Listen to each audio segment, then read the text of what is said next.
నోటి నుంచి ఇక మీదట ఆ మాట రాకూడదు. యెహోవా నన్ను విడిచిపెట్టి ఉన్నాడు అనే మాట నోటి నుంచి రాకూడదు. ఎందుకని అంటే నీకున్న కుటుంబ సమస్యలను బట్టి, నీకున్న ఆర్థిక సమస్యలను బట్టి, అందరు నిన్ను చేయి విడిచిపెట్టిన అనుభవాన్ని బట్టి యేసే నన్ను విడిచిపెట్టాడని చెప్పని అనుకుంటున్నావేమో.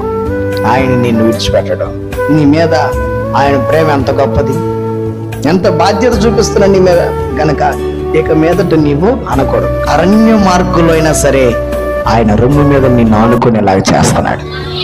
మర్చిపోతాడా? చెక్కబడిన నీ పేరును మర్చిపోతాడా? మర్చిపోయేవాడైతే నీ పేరు రత్నం మీద ఎందుకు చెక్కిస్తాడు?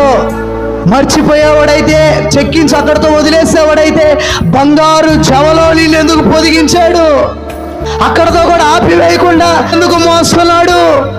నీవు నమ్మిన వాడు నిన్ను విడిచిపెట్టేవాడు కాదు, విడవబడిన వాడు, విడవబడిన వ్యక్తి అని పేరు నీకు రాని